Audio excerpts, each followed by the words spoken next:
सुप्रभात प्यारे बच्चों। आज की हिंदी की कक्षा में हम अपनी पाठ्य पुस्तिका मैं और मेरा व्याकरण का पाठ एक भाषा विचार का दूसरा भाग पढ़ाने जा रहे हैं। पिछली कक्षा में हमने आपको भाग एक पढ़ाया था। तो चलिए बच्चों, एक बार देख लिया जाए कि हमने पिछले पाठ में क्या क्या पढ़ा था। सर्वप्रथम हमने जाना था कि भाषा किसे कहते हैं। भाषा कहते हैं जब हम अपने मन के भाव और विचारों को सामने वाले पर प्रकट करते हैं, तो वह जो प्रकट करने का माध्यम है वह भाषा कहलाता है। उसके बाद बच्चों हमने जाना कि भाषा के जो पॉइंट्स हैं उनके बारे में। तो पहला था भाषा सार्थक ध्वनियों के मेल से बनती है, अर्थात जो जिसका कोई अर्थ हो। भाषा ध्वनियों के लिए प्रतीक या चिन्ह होते हैं। तीसरा है भाषा मन के भावों विचारों को दूसरे तक पहुंचाती है। और चौथा, प्रत्येक भाषा में शब्दों के अर्थ होते हैं, साथ ही उनमें वर्ण शब्द वाक्य संरचना की व्यवस्था भी होती है। उसके बाद बच्चों आपको बताया गया था कि भाषा के कितने प्रकार हैं। भाषा के कितने प्रकार हैं? भाषा दो प्रकार की होती है, एक लिखित भाषा और एक मौखिक भाषा। मौखिक भाषा को हम बोलकर सामने वाले पर प्रकट करते हैं और सामने वाला सुनकर आपकी भाषा को समझता है, तो यह भाषा का मौखिक रूप कहलाता है। और इसी प्रकार जब कोई अपने मन के भाव या विचारों को लिखकर सामने वाले पर प्रकट करता है, तो वह भाषा का लिखित रूप कहलाता है और सामने वाला पढ़कर उसके बात को समझता है, तो यह भाषा का लिखित रूप होता है।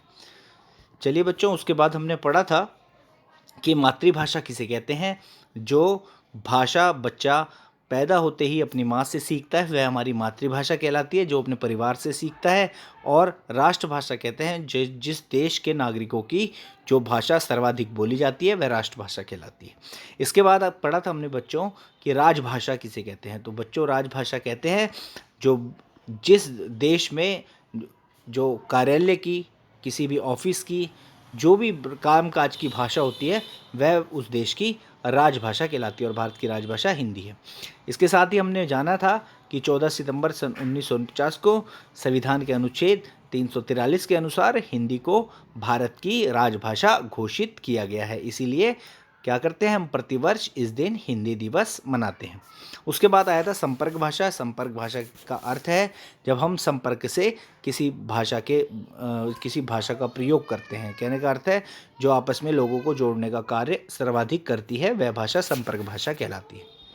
उसके बाद है भारत की मान्यता प्राप्त भाषाएं कौन कौन सी है।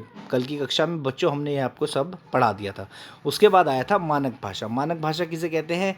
जिस भाषा को जो विद्वान हैं, जो शिक्षित जन हैं, उनके द्वारा जिनको स्वीकार कर लिया गया है वह भाषा मानक भाषा कहलाती है। अब देखिए, मानक भाषा के बच्चों आज की कक्षा में हम पढ़ेंगे मानक भाषा के जो उनके अनुसार जो उनकी मानक वर्तनी है कि केंद्रीय हिंदी निदेशालय के द्वारा के अनुसार जो मानक वर्तनी है, जो मानक अर्थात मान लिए गए हैं। देखिए, मानक हिंदी वर्तनी संबंधित मुख्य बिंदु जो है वो निम्नलिखित है। री, लिरी तथा लिरी का प्रयोग हिंदी में न होने के कारण इन्हें हिंदी की मानक वर्णमाला में स्थान नहीं दिया गया। यह केवल संस्कृत में मिलेंगे आपको, जहाँ ये स्वरों में गिने जाते हैं, परंतु हिंदी में नहीं। उसके बाद है संयुक्त वर्ण पाई हटाकर घुंडी को आधा कर या हलंत लगाकर जो शब्द बनाए जाते हैं, जैसे बच्चा, पक्का और चिन्ह। यहाँ पर बच्चों जो द्वित्व व्यंजन है, जैसे दो च आने पर एक च को जो है उसकी पाई हटाकर उसको आधा कर दिया जाता है, और या तो फिर उसके नीचे हलंत लगा दिया जाता है। जो शब्द होते हैं वह आधा ही माना जाता है। जिसके नीचे भी हलंत लगा दिया जाता है, हलंत का चिन्ह आप यहाँ पे देख सकते हैं। चिन्ह शब्द में ह के नीचे जो चिन्ह लगा हुआ है वह हलंत का चिन्ह कहलाता है। विभक्ति चिन्ह संज्ञा शब्दों से पृथक तथा सर्वनाम शब्दों से मिलकर लिखे जाएंगे। जैसे कि संज्ञा राम को, राम जो है वह संज्ञा आ गया, और सर्वनाम हो गया उसको। तो यहाँ पर ऊपर और नीचे में आप फर्क देख सकते हैं कि राम जब संज्ञा के साथ लिखा तो हमने को अलग लिखा, जो उसका परसर्ग है, इसे परसर्ग कहते हैं, और सर्वनाम है उसको हमने परसर्ग साथ जोड़कर उसके लिखा है। उसके बाद है बच्चों कि संयुक्त क्रियाएं पृथक लिखी जाएंगी। संयुक्त क्रिया होती है जो साथ में आती हैं, जो क्रियाएं वह पृथक लिखी जाएंगी। जैसे पढ़ चुका है, पढ़ना और चुकना यह दोनों ही क्रियाएं हैं। अव्यय पृथक लिखे जाएंगे। अव्यय होते हैं जिनमें कोई लिंग वचन जिनका बदलता नहीं है, जैसे उनके साथ और यहाँ तक, इन्हें भी अलग लिखा जाएगा।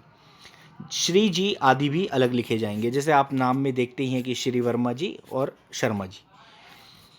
क्रिया विशेषण आदि अव्यय में य व की जगह स्वरात्मक प्रयोग किया जाएगा, जैसे नई नई। देखिए यहाँ पर क्या किया गया है कि नई शब्द जो है इसको मान लिया गया है कि कई बार बच्चे नई लिखते हैं, कई बार ई की मात्रा लगाते हैं, और कई बार क्या करते हैं केवल न और या लिख के उस पर ई की मात्रा लगा देते हैं। हुआ हुआ दोनों इसी प्रकार हैं। किए किए, मतलब यह जो शब्द हैं यह माने गए हैं, मानक शब्द हैं, ये विद्वानों के द्वारा स्वीकार कर लिए गए हैं। मतलब क्रिया विशेषण, जब भी क्रिया विशेषण होती है तो उसमें अव्यय में य और व की जगह स्वरात्मक प्रयोग किया जाता है। स्वरात्मक मतलब जो भी इसका स्वर है उसको ही प्रयोग किया जाता है, य को हटा दिया जाता है। और जहाँ यह शब्द का मूल तत्व हो वहाँ पर यह ही रहेगा। जैसे स्थाई, अब यह है, य के ऊपर ई की मात्रा अवश्य आएगी, केवल ई नहीं लगेगा। और अव्ययी भाव द्वित्व आदि में य के स्थान पर ई नहीं आएगा। य के स्थान पर एक जगह ई आएगा और एक जगह ई नहीं आएगा। जहाँ पर यह शब्द का मूल तत्व हो वहीं पर आएगा केवल।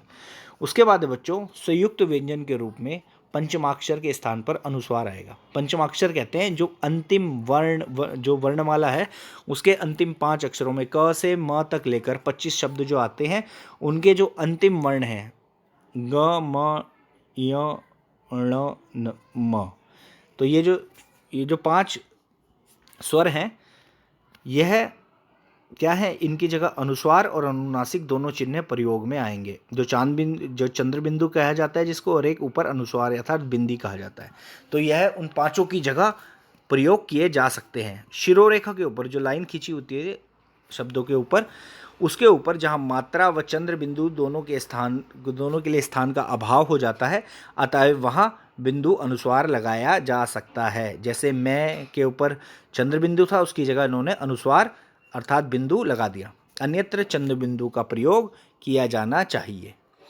उसके बाद है क ख ग ज फ में से कुछ ध्वनियाँ हिंदी उच्चारण में परिवर्तित हो गई हैं। कहने का मतलब है कि इनमें से कई ध्वनियाँ ऐसी हैं जो क के नीचे बिंदु लग जाता है, ख के नीचे लग जाता है, ग के नीचे लग जाता है। ठीक है, तो यह कुछ ध्वनियाँ हैं जो हिंदी में परिवर्तित हो गई हैं, जो केवल ज और फ में भी अभी भी प्रयोग में है। जो अरबी, फारसी या अंग्रेजी मूलक शब्दों में इसका प्रयोग मानक है। मतलब जो हम कई शब्दों का प्रयोग अरबी, फारसी, हिंदी में करते हैं तो उनमें इसका प्रयोग निश्चित है कि मतलब ज और फ को उनमें आप नीचे बिंदु लगा सकते हैं। कुछ शब्द दोनों रूपों के मानक हैं, जैसे सर्दी सर्दी, गर्दन गर्दन। तो यह शब्द दोनों रूप हैं इसके, दोनों सही हैं, दोनों माने जाएंगे। शब्द के अंत का हलंत हिंदी में लुप्त हो जाता है। शब्द के अंत का, जैसे संस्कृत में क्या होता है कि सभी शब्दों के अंत में अंतिम हल जो है वो इत्संज्ञक होता है, परंतु हिंदी में वह लुप्त हो चुका है। हिंदी में नहीं लगाया जाता हलंत अंत में। तत्सम शब्दों में 3 व्यंजनों के संयोग की स्थिति में एक द्वित्वमूलक व्यंजन लुप्त हो गया है, उसे न लिखने की छूट है। जैसे अर्ध, देखिए यहाँ पर जो अर्ध शब्द है वह अ द के नीचे हलंत और र फिर ध, इस प्रकार होता है। उच्चारण तो यही है इसका, पर इसको अब कैसा लिखा जाना है, अ ध और उसके ऊपर र, तो इसको इस प्रकार लिखा जाता है। तो यह भी सही है क्योंकि यह मानक है, विद्वानों द्वारा मान लिया गया है। उसके बाद है तत्सम शब्दों के तद्भव हो जाने पर विसर्ग का लोप हो जाता है। जो संस्कृत के शब्द हैं वह जब हिंदी में प्रयोग में लाए जाते हैं तो उनसे विसर्गों का लोप हो जाता है। जैसे यहाँ पर उदाहरण के लिए दुख और दुख दिया हुआ है। पूर्वकालिक प्रत्यय कर क्रिया से मिलकर लिखा जाए, जैसे दौड़कर पढ़कर। यहाँ पर जैसे क्रिया के साथ कर शब्द को जोड़ दिया गया है, अलग नहीं लिखा है, दौड़कर और पढ़कर। चलिए आगे देखते हैं बच्चों। यहाँ पर आप एक देख सकते हैं कि अमानक रूप जो नहीं माना गया है और यहाँ पर मानक रूप उसका दिया हुआ है। द ध के का दिया है, ग्र अ का दिया है, द व का दिया है, भ की जगह जह का प्रयोग किया गया है। और यहाँ पर भी अंत, इनका रूप देखिए, अंत अंत, संबंध संबंध, नए नए और आई आई। अब देखिए हिंदी भाषा की विशेषताएं व उनकी उपलब्धियां। देखिए ये सभी पॉइंट जो हैं बच्चों, ये सभी बिंदु हैं, ये सभी याद करने योग्य हैं। इनको आप भूले नहीं, आगे जीवन भविष्य में भी आपको ये को बहुत काम आएंगे। पहला है हिंदी भाषा की राजभाषा तथा संपर्क भाषा। हिंदी भाषा है जो अधिकतर लोग उससे संपर्क की तरह इस्तेमाल करते हैं। इसे भारत की राष्ट्रभाषा भी कहा जाता है। ठीक। दूसरा है यह भारत के अनेक राज्यों के निवासियों की मातृभाषा है हिंदी। तो यह देश की संपर्क भाषा भी है। हमारे देश की जिसमें सबसे अधिक लोग संपर्क करते हैं वह भाषा संपर्क भाषा हिंदी है। हिमाचल प्रदेश, उत्तर प्रदेश, उत्तराखंड, हरियाणा, दिल्ली, मध्य प्रदेश, छत्तीसगढ़, बिहार तथा झारखंड मुख्य हिंदी भाषी प्रदेश हैं। मतलब ये जो प्रदेश बताए गए हैं ये सब प्रमुख रूप से हिंदी भाषी प्रदेश हैं। यहाँ पे हिंदी भी बोली अच्छी हिंदी बोली जाती है। हिंदी पूर्णतः वैज्ञानिक भाषा है। इसका उच्चारण व लेखन में एक रूपता है। मतलब यह पूर्ण साइंटिफिक लैंग्वेज है, क्योंकि जो जैसा हम बोलते हैं वैसा ही इसमें लिखा जाता है। उसके बाद बच्चों, लिपि चिन्हों के नाम व ध्वनियों में कोई अंतर नहीं है। जैसे रोमन में अक्षर बी की ध्वनि ब है, परंतु हिंदी में अक्षर अ की ध्वनि अ ही है। ठीक है, क्योंकि बी की ध्वनि ब के रूप में हम उसको इस्तेमाल करते हैं, तो परंतु अ की ध्वनि अ ही है। हिंदी फिजी देश की राजभाषा भी है। तो एक फिजी देश है, उसकी जो राजभाषा है वहाँ पे भी हिंदी बोली जाती है। यह Mauritius, Fiji, Trinidad, Tobago, Suriname, Malaysia, America, दक्षिण Africa, Yemen, Uganda, Nepal, New Zealand, Germany आदि में भी बोली जाती है हिंदी भाषा। डॉक्टर जयंती नौटियाल ने 20 वर्षों तक देशी तथा विदेशी भाषाओं के आंकड़ों का अध्ययन करके यह सिद्ध किया है कि हिंदी भाषियों की संख्या चीनी बोलने वालों से अधिक है। चीनी बोलने वालों से अर्थ है चीनी भाषा बोलने वालों से उनकी संख्या अधिक है। उसके बाद बच्चों, संपूर्ण विश्व में हिंदी भाषा का सबसे अधिक फिल्में बनाई जाती है। ये तो सत्य आप सभी को पता है, बॉलीवुड बहुत अधिक फेमस है, भारत में भी, भारत के बाहर भी। उसके बाद है बच्चों अगला पॉइंट, आजकल टीवी चैनलों पर समाचार, विज्ञापन तथा अन्य कार्यक्रम भी हिंदी भाषा में सबसे अधिक प्रसारित होते हैं। यह भी बच्चों आप लोग टीवी देखते होंगे तो आप इसको अच्छे से आराम से समझ सकते हैं। भारत में सर्वाधिक पत्र पत्रिकाएं व पाठक हिंदी भाषा के हैं। तो भारत में सबसे ज़्यादा पत्र पत्रिकाएं व पाठक जो हैं वह हिंदी भाषा के ही हैं। सब सर्वाधिक जो पाठक है मतलब पढ़ने वाले हैं वह हिंदी भाषा के हैं। उसके बाद है हिंदी का शब्द भंडार 1 करोड़ से भी अधिक है। वह दिन दूर नहीं जब हिंदी विश्व भाषा की संपर्क भाषा के रूप में प्रयोग की जाएगी। अब बच्चों आता है, ये जो पॉइंट्स हैं यहाँ पर लिखे हुए हैं, आप किताब में भी आराम से इनको पढ़ सकते हो। उसके बाद है बोली तथा उपभाषा। बोली किसे कहते हैं? देखिए, भाषा का क्षेत्रीय रूप, भाषा का एक खास क्षेत्र में बोला जाने वाला जो भाषा का रूप होता है वह बोली कहलाता है। यह भाषा का अल्प विकसित रूप है। इसे सामान्यतः बोलचाल में प्रयोग किया जाता है।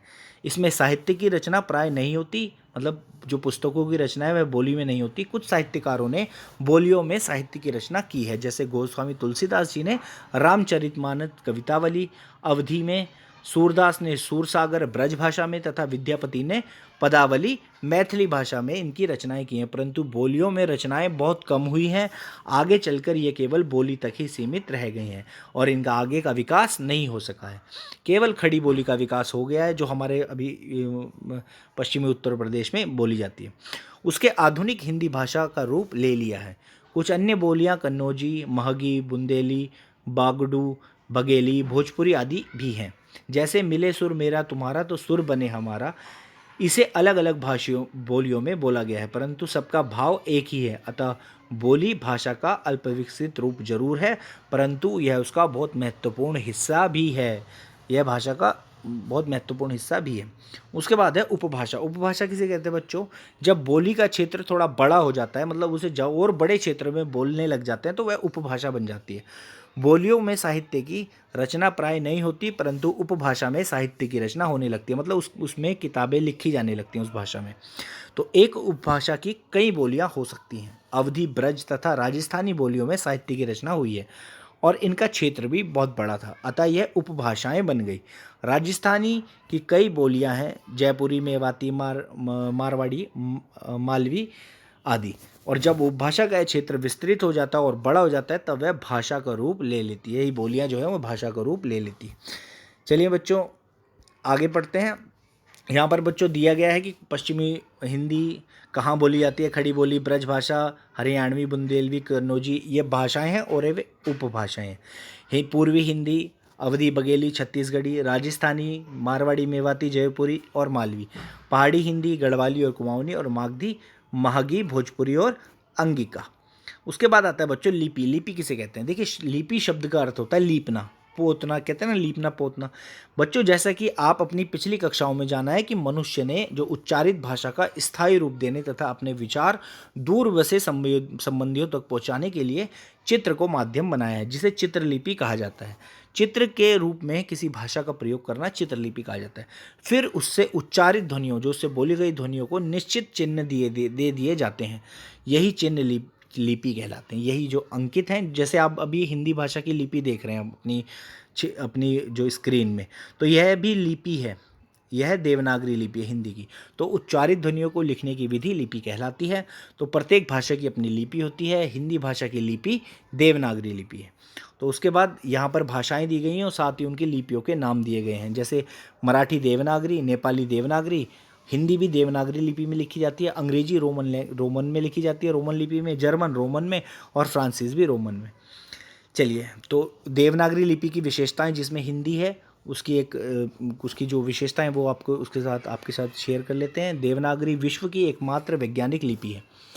यह साइंटिफिक लिपि है, जो बोली जाती है वही लिखी जाती है। प्रत्येक ध्वनि के लिए एक चिन्ह निर्धारित है और हर एक ध्वनि के लिए एक खास चिन्ह निर्धारित है। लेखन व मुद्रण मतलब प्रिंटिंग में एक रूपता का मतलब एक समानता, रोमन, अरबी, फारसी में हस्तलिखित तथा मुद्रित रूप अलग अलग होते हैं। ठीक है, जो लिखे जाते हैं वह शब्द जो हैं वो अलग होते हैं इन भाषाओं में। उसके बाद है देवनागरी लिपि बाईं से दाईं की ओर लिखी जाती है, मतलब बाएं हाथ से आपके दाएं हाथ की ओर, और फारसी दाईं से बाईं उल्टी लिखी जाती है, इसके ठीक उलट फारसी। लिपि चिन्हों के नाम व ध्वनियों में एक रूपता, रोमन के वर्ण का नाम सी परंतु ध्वनि क है, मतलब वहाँ पर लिखते सी हैं, उसकी साउंड जो है वो क की होती है।